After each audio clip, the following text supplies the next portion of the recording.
What is up guys, Greedy Knight here with a chargeblade guide for Monster Hunter GU.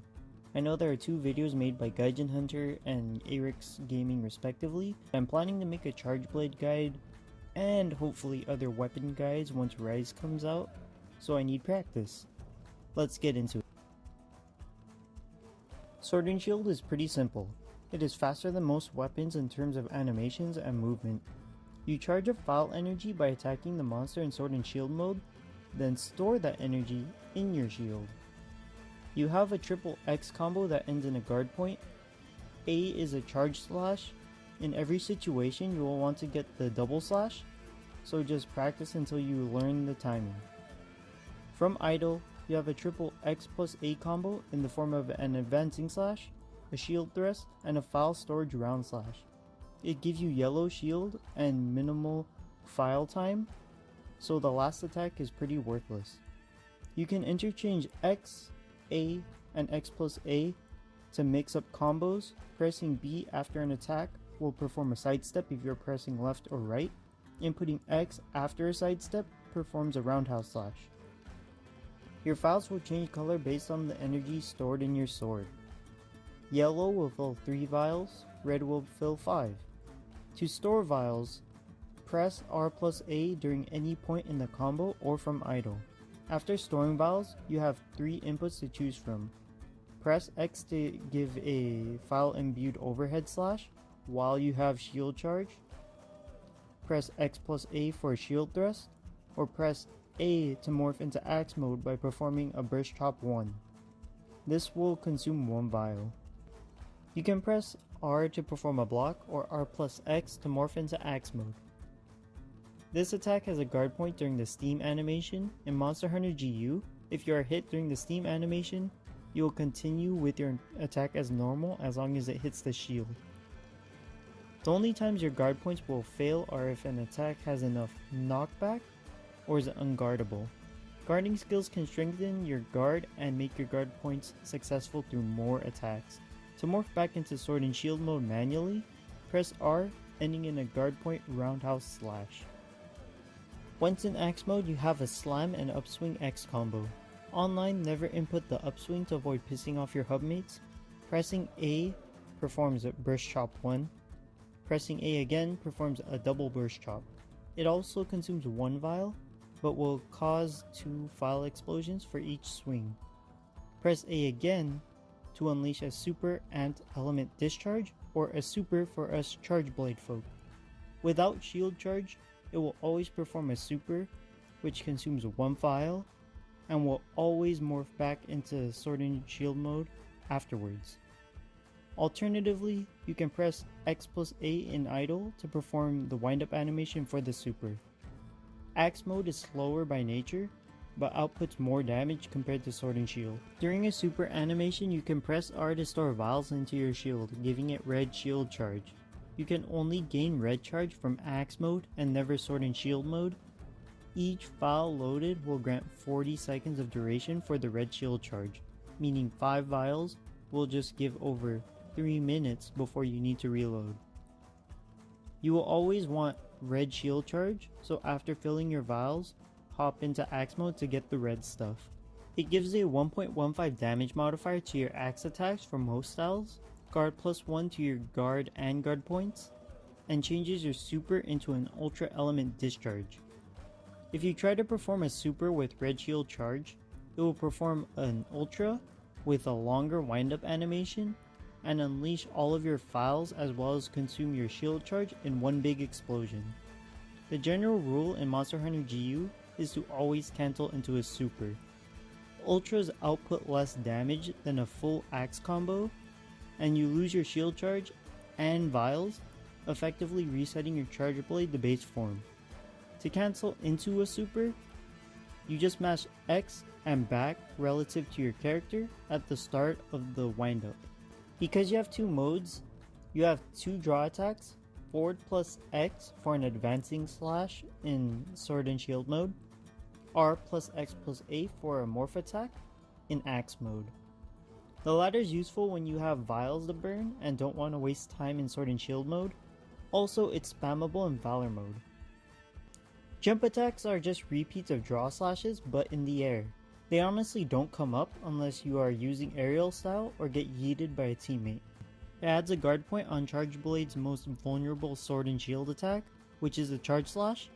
It changes the block to a parry with complete invincibility during the first few frames, assuming the attack isn't a beam.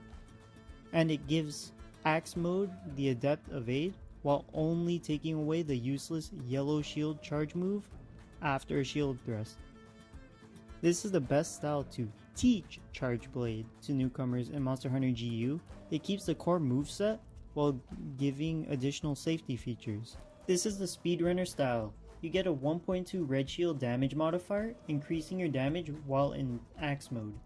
You also get 3 Hunter arts. The thing is that the only usable Chargeblade Hunter art is Ripper Shield, while the others are pretty gimmicky, so you are forced to take Absolute Readiness and Absolute Evade. This style is identical to Guild, but it takes away the shield thrust combo entirely, while replacing it with a guard point advancing slash. So it will be the one deciding factor whether a Chargeblade user will be running this style or Adept. You lose your charge slash, axe morph attack, and your ability to super. Pressing Y and following up with the correct inputs in the correct modes, you will perform these attacks. Also, the morph attack takes the form of Y into R for both Axe mode and Sword and Shield mode. Filling Valor gauge will unlock most attacks. Spamming Valor Roundhouse Slash and Valor Morse will fill the gauge pretty fast, while Valor Charge Slash will fill both Vials and Valor gauge. Valor mode will grant a slightly nerfed version of Red Shield Charge, only applying the guard +1 to guard points, but it will stay active as long as you have Valor gauge. Outside of the Valor inputs, Charge Slash will now only be locked behind the shield thrust, and you can freely morph and ultra. Valor mode changes the Vial load axe shortcut into a double burst chop instead of the single burst chop.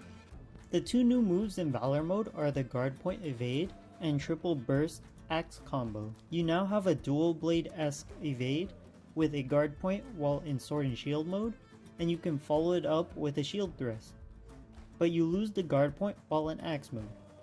The triple burst axe combo is a new attack after the double burst chop. You can unleash all of your vials without having to input an ultra or super. However, you can still perform ultras and supers as normal, but now you must input X+A to do so. An ultra will not consume your shield charge due to Valor mode. Aerial style only changes charge slash and grants you additional moves in the air. Your evade is now a vault, while in sword and shield mode, X is your new charge slash. While in axe mode, you gain the ability to super and ultra in the air. After a vault, press A for a super, X for a downward chop, or X+A for an ultra. You can do an instant morph attack in the air by pressing R after a vault, which can combo into a double burst chop after you land. Guild is outclassed by the above styles, so there's literally no reason to run it. Alchemy is hot garbage, so don't even bother. It takes away shield thrust and the burst chop 1 shortcut, leaving only the shitty yellow shield charge roundhouse slash if you miss input X+A mid combo. The best arts for Chargeblade are Ripper Shield and Absolute Readiness. If your weapon is lacking in sharpness, just take Absolute Readiness over Ripper Shield. Phial Types are pretty straightforward. Run Impact. It KOs the monster if you bonk the head, so it'll be an asset online. Artillery is only paired with Impact Phials and never Element Phials. For meals, you will always want the Attack Up Large meal that gives you Feline Bombardier to cap out your artillery modifier whilst using an Impact Chargeblade.